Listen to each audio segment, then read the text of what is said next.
김종우 목사님, 우리 노 회장님께서 나오셔서 무슨 무익한 말을 하든지라는 제목으로 말씀 선포하실 때 큰 은혜 받으시기를 바랍니다. 인사 먼저 합시다. 사랑하며 축복합니다.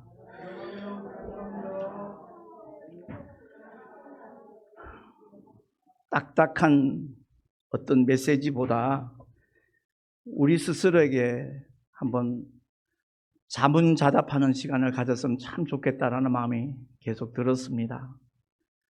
스스로에게 한번 물어보자고요. 너는 왜 목사가 되려고 했냐? 한번 물어보자고요. 제 경우를 본다면 하나님의 사랑을 깨닫고 그 은혜를 덧입는 순간 그 구원의 기쁨과 감격을 정말 주체할 길이 없었습니다.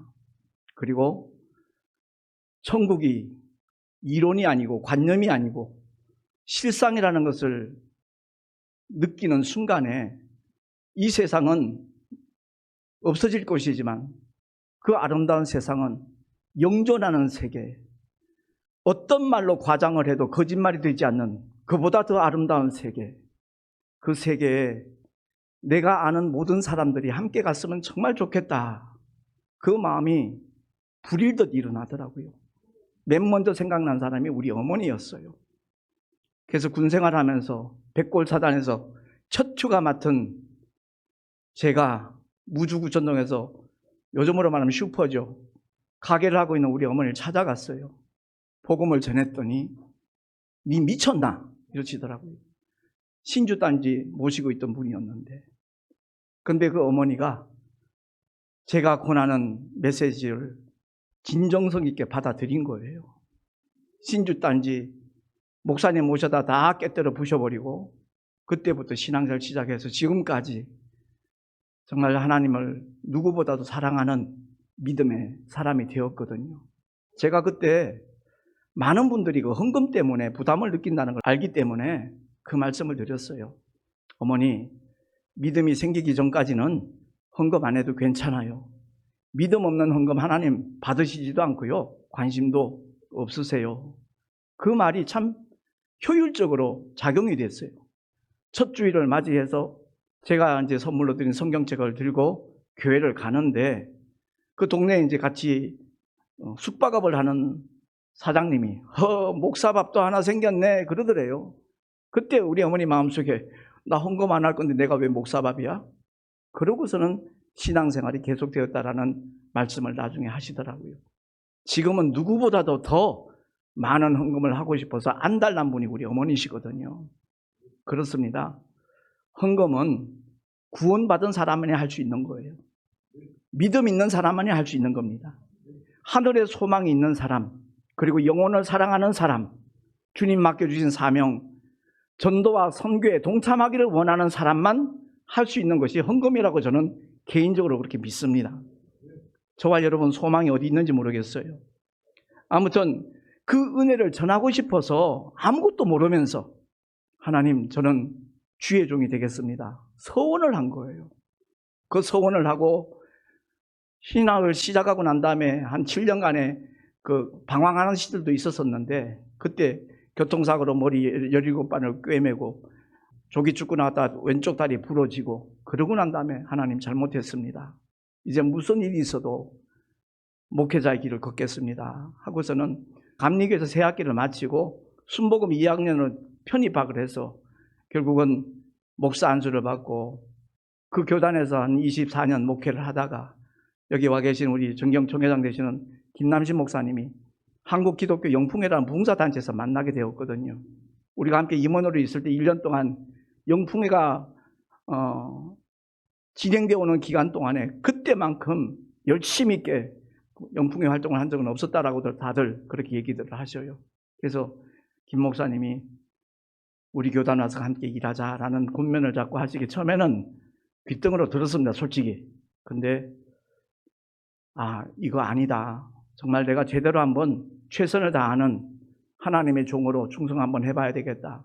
사실 순복음교단이 굉장히 규모가 커요.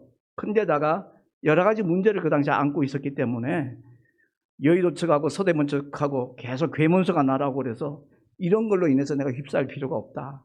그래서 우리 합동통신에 왔더니 정말 신실하신 어른 목사님들도 많이 계시고 열정적으로 오염되지 않은 그런 믿음의 동역자들이 많이 있어서 정말 오기를 잘했다라는 생각을 지금도 가지고 있습니다.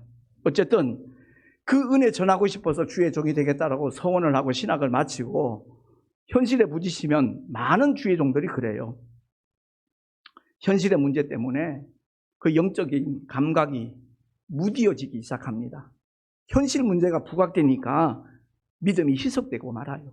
결국엔 교회를 어떻게든지 한번 좀 크게 일으키고 싶어서 세상적인 수단, 방법 다 동원합니다. 제가 24년간 그런 목회를 했어요. 세미나란 다 쫓아다녔습니다. 열심히 했습니다. 근데 물론 뒤늦게 하나님이 깨닫게 하셔서 이름까지 개명하면서 김기용 목사, 터기자, 용용자라는 이름을 가지고 24년간 목회를 했어요. 그러다가 정말 이건 잘못된 그런 모습이었다 하는 것을 깨닫고 바를 정자, 도우를 자, 오직 말씀과 기도로 성도들을 도와야지 하는 마음으로 개명을 했던 겁니다.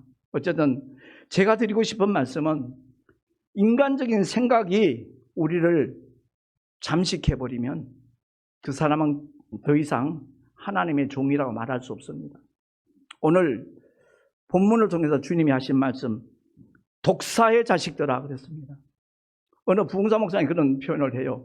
칠판에다가 목사라는 글자를 크게 써놓고 난 다음에 그 미음자 가운데 맨 오른쪽 획을 싹 지우니까 독사가 돼버려요. 교회 안에 주의 종들 가운데 자기는 주의 종이라 하지만 실제로는 하나님의 종도 있고 마귀 새끼도 있는 거예요. 독사의 자식도 있는 거예요. 그러면서 주님이 일러주신 말씀이 뭡니까?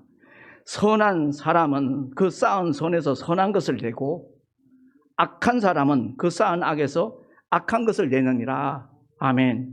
이 말씀을 많은 분들이 어떤 도덕적인 윤리적인 그런 관점에서 봐요. 아니요, 그거 아닙니다. 그 선한 것이라고 말씀하는 것은 오직 하나님의 생명의 말씀, 진리의 말씀보다 더 선한 것이 없다는 것을 우리 모두 인정하시기 바랍니다. 하나님의 선한 말씀, 생명의 말씀, 진리의 말씀, 그것으로 채워지지 아니하는 한 이 강단에 서서 독을 뿜는 거예요. 독을 뿜어요. 인본주의 사상에서 나온 그럴듯한 이론들이 얼마나 많습니까? 제가 24년간 그런 것들 많이 쫓아다녔어요. 그리고 정말 감동적인 어떤 예화를 들으면 성도들이 눈물 찔찔 짜면서 은혜 받았다 그래요. 그 은혜 아니에요. 감동받은 것이지. 분별해야 돼요. 감동받는 거, 은혜 받는 거 전혀 달라요. 슬픈 영화 보면 눈물 줄줄 흘러요. 그게 은혜 받은 겁니까?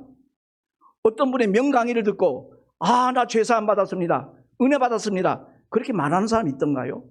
아니에요. 제가 요즘 가장 강조하는 메시지가 뭐냐? 설교는 잘하고 못하고가 없다.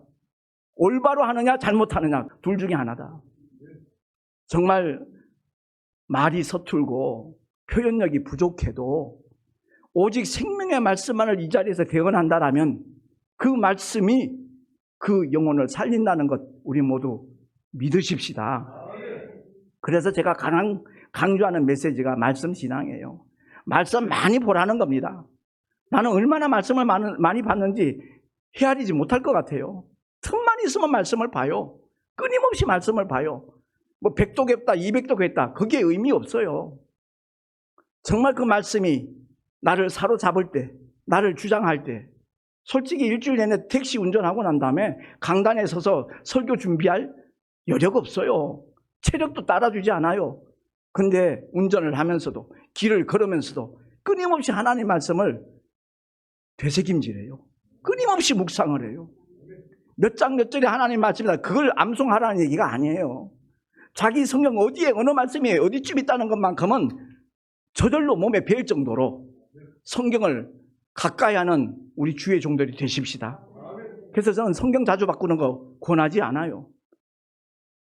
늘 눈에 익은 거, 끊임없이 보던 책, 반복해서 무장하다 보면 설교 준비 솔직히 필요 없어요. 사도 바울이 설교 준비했다는 성경 구절 어디 있던가요? 베드로가 그랬던가요? 없어요. 전혀 없어요. 저는 그게 필요한 줄로 알고 24년 동안 그렇게 목회를 했어요. 끊임없이 세미나 가서 들으면서 그거 암송하고 외우고 그걸 되뇌이면서 그게 목회인 줄 알았어요. 그게 아님을 깨달았기 때문에 정말 사랑하는 동역자들이 그걸 권하는 거예요. 설교 잘하고 못하고 사람들이 평가해서도 안 되고요. 하나님 앞에서 내가 과연 무엇을 전하는가? 정말 생명을 선포하고 있는가? 아니면 독을 내뿜고 있는가? 그럴듯해 보이지만 독을 내뿜으면서 지금도 막 부흥사 활동 다니는 사람 많아요.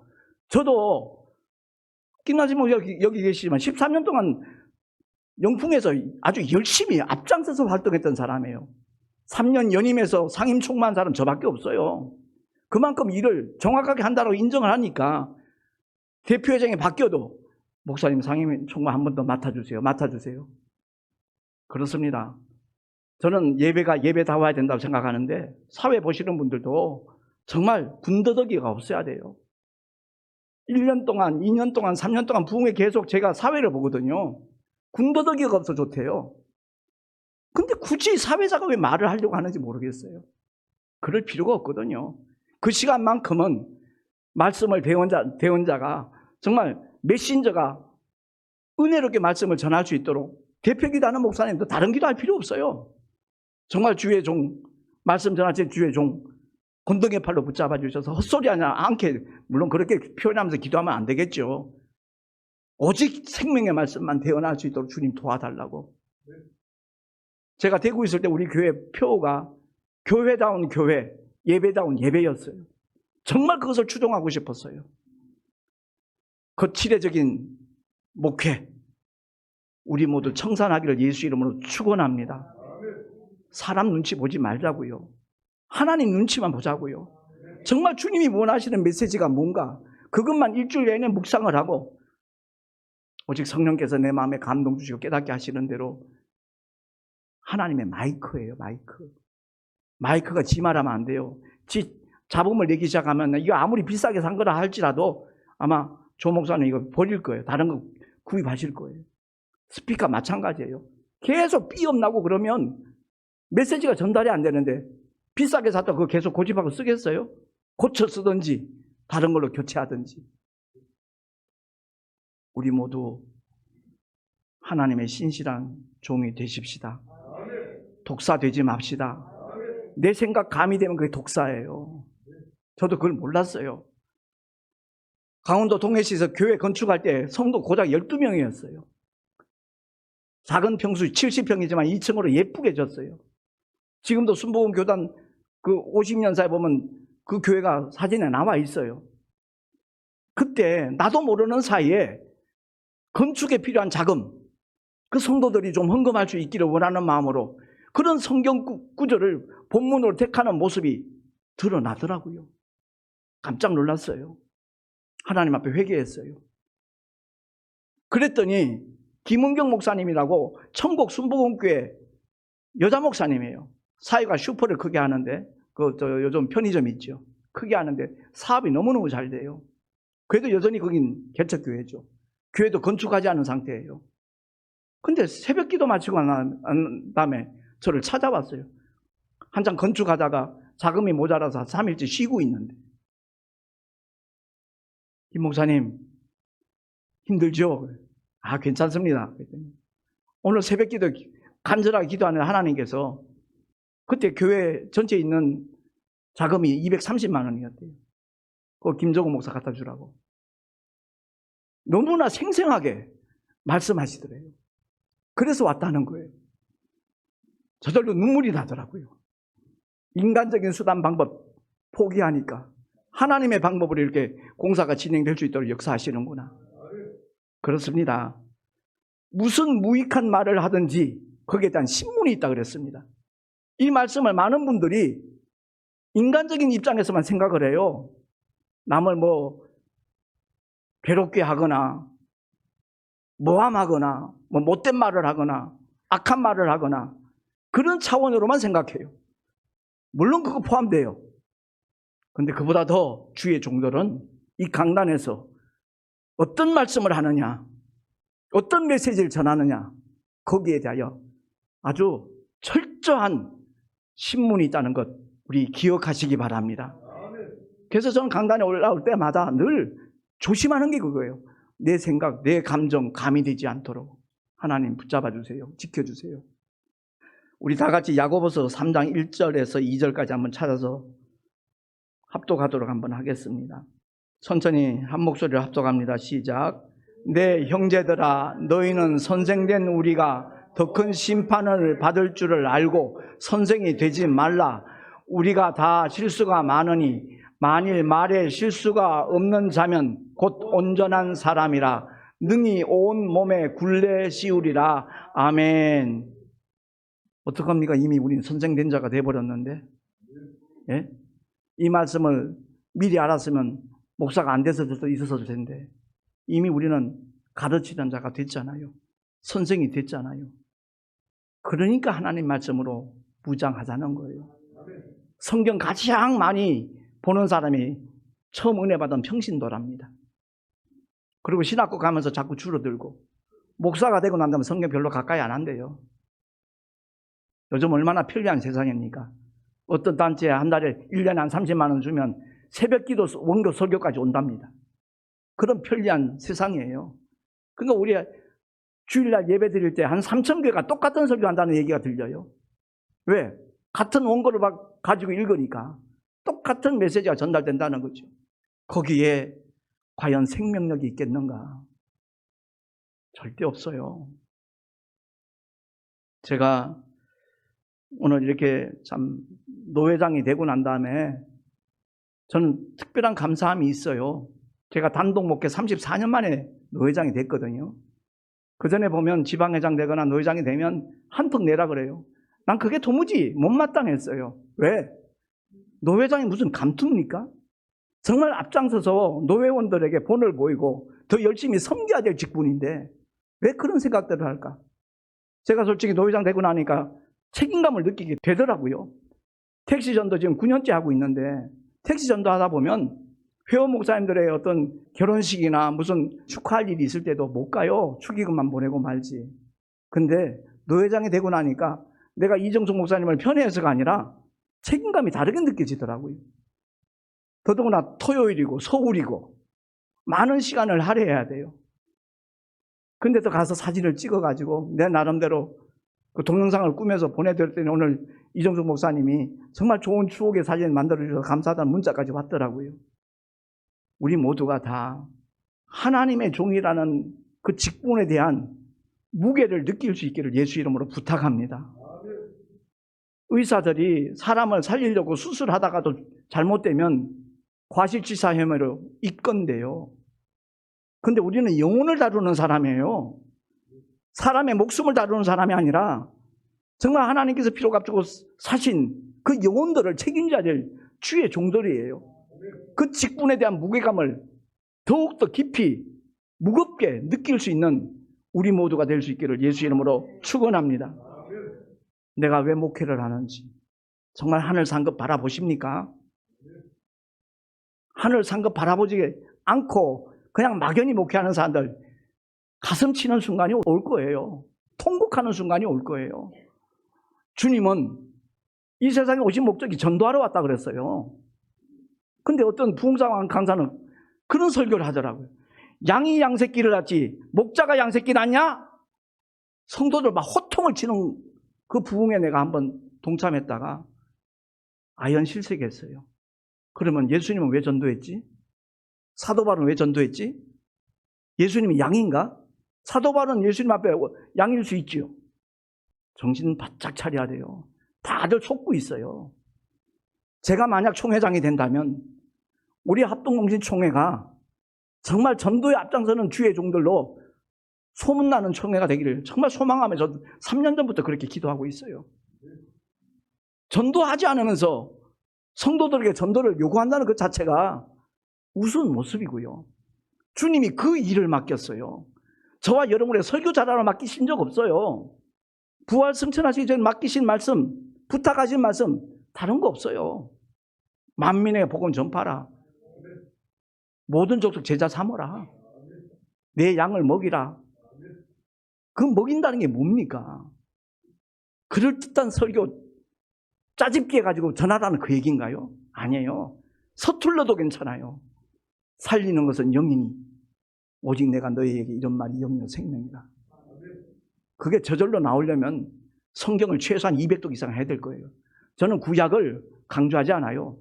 정말 강조하지 않아요. 구약 반드시 알아야 돼요. 예수님이 오실 통로니까. 예수님이 왜 선민을 통해서 그렇게 일하셨는가?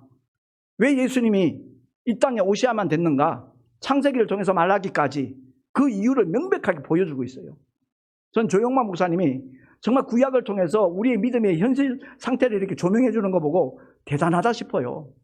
성도들 입장에서 너무너무 이해가 쉽도록 그들이 아직까지 광야에 있는지 가나안 땅에 들어왔는지 그 현실을 이렇게 짚어주는 메시지를 들으면서 정말 구약을 거울 삼아서 성도들의 영적 상태를 이렇게 조명해 주는 거 아무나 못하거든요. 우리 모두가 다 구약을 꿰뚫지 않아도 상관없어요. 오직 모세를 통하여 하나님의 말씀을 주신 목적은 죄인임을 깨닫게 하는 게 목적이니까. 너도 죄인이야. 어쩔 수 없어. 네가 아무리 율법을 꿰고 있어도 철두철미하게 지키는 것 같아도 너는 이미 살인자고 가늠한 자고 도적놈이야.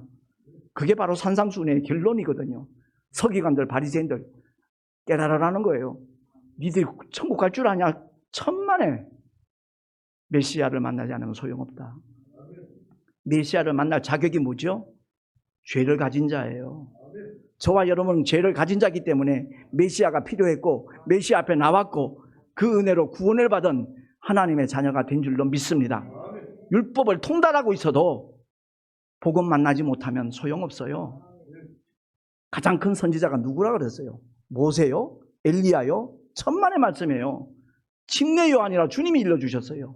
세례 요한이에요. 왜? 모세와 엘리야는 멀리 바라보면서 메시아를 믿었던 사람이고 침례 요한은 직접 요단강에서 침례를 베풀면서 이분이 누구라는 것을 증거한 사람이에요. 세상 죄를 지고 한 하나님의 어린 양이라고. 그러나 오늘 시장에 사는 성도들은 저와 여러분은 모세와 엘리야와 침례 요한보다 더 큰 자인 줄로 깨달으시기 바랍니다. 왜? 우리는 여자가 낳은 자로 끝난 것이 아니라 물과 성령으로 거듭났기 때문에 신분 자체가 달라요. 그 자긍심이 있기 때문에. 경산에 있던 서다주 목사님 초청하셨지만 그분 표현 가운데 제가 참 공감 가는 표현이 하나 있어요. 돈은 구겨져도 돈이다. 5만 원짜리 지폐가 아무리 구겨져 있어도 5만 원의 위력을 나타내요. 저와 여러분의 목회 현장이 믿음의 삶의 자리가 비록 초라해 보인다 할지라도 저와 여러분은 하나님의 자녀되는 권세를 가진 자입니다. 하늘의 권세, 땅의 권세를 우리에게 다 위임하시면서 복음을 전하 맡기신 주님의 제자들이에요. 주님의 종들이에요.